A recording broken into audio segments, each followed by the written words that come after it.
Hello, welcome back to your channel. I'm Zenebe Hailu, and I want to ask you a question here. Have you ever struggled to make your paragraph compelling and persuasive? Well, you are not alone. Crafting an impactful paragraph requires more than just words on a page. It demands the ability to bring your ideas to life, to make them tangible and relatable.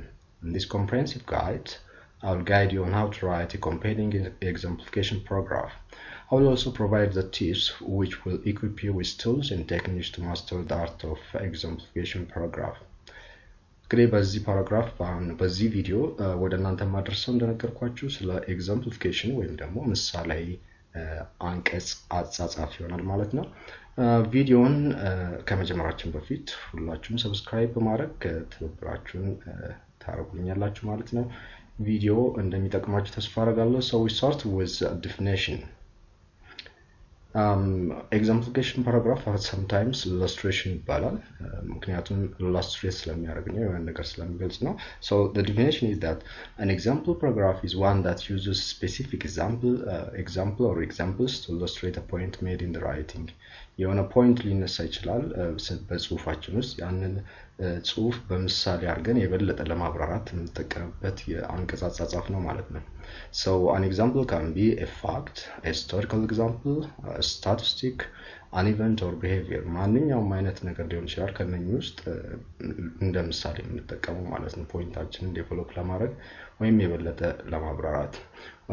ፐርፐሱ ምንድነው ዓላማው ምንድነው ወደሚለው ስንመጣ ደግሞ the primary objective of an exemplification essay or paragraph is to illustrate or exemplify the main idea or argument being made.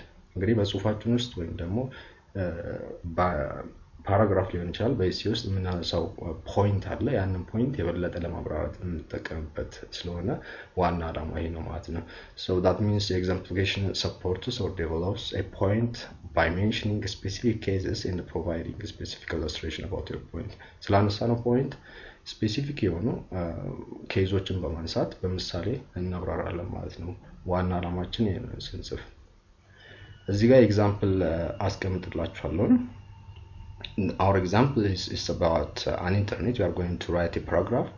So we have the topic sentence here. The internet has both positive and negative effects on the society. በዚህ topic sentence እንደምታዩት ሁለት ፖይንት ነው ያነሳው. The first point is it has positive effect. The second point is going to be negative effects of the internet.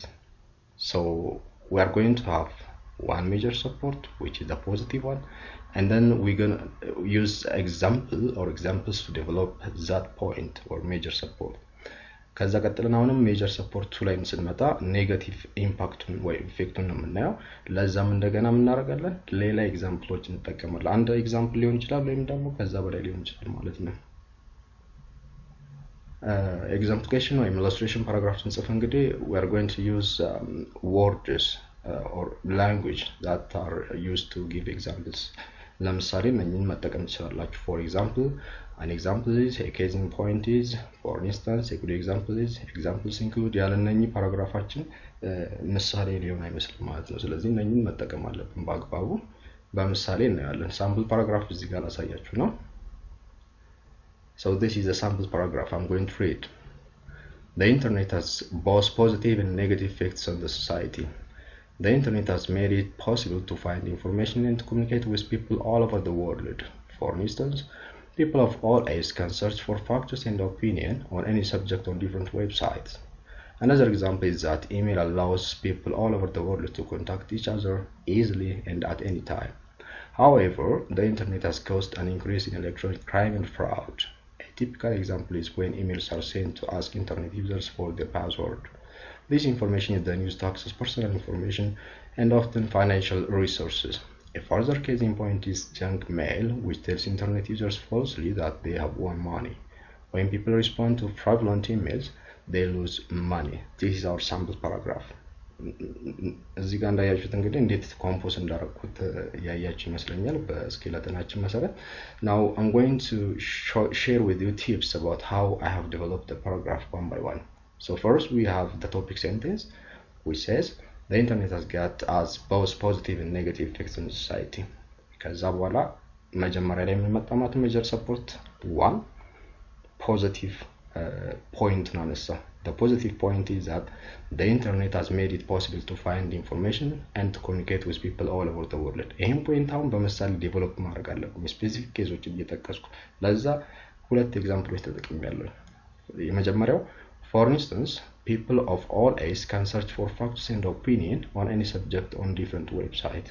for instance የምትለው ቃል እንዴት እንደገባች እያያችሁ ነው ሁለተኛውንም ኤግዛምፕል ሳመጣውንም ያን ሌላ ምሳሌ መስጠቴን የሚያሳይ ላንጉዌጅ ተጠቅሜያለሁ that is another example is so our second example another example is that email allows people all over the world to contact each other easily and at any time አሁን የመጀመሪያውን ፖይንት ጨርሰን ዴቨሎፕ አድርገን ወደ ሁለተኛው መጣን ማለት ነው so our second major point is or support is it's about the negative impact of the internet on the society so however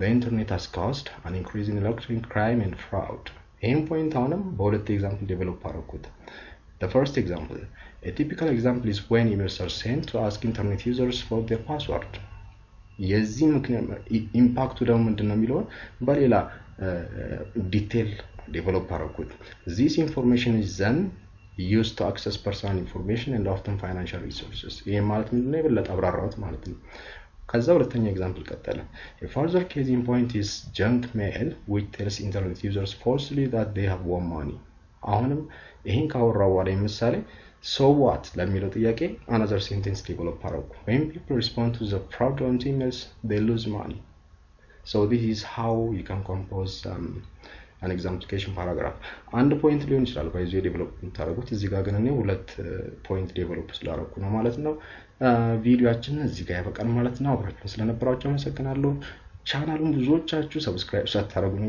እያያችሁ ያላችሁት ሰብስክራይብ አድርጉ ቪዲዮን ላይክ ሼር እና ኮሜንት ማድረግም እንዳትረሱ በቅርቡ እስከማገኛችሁ ባይ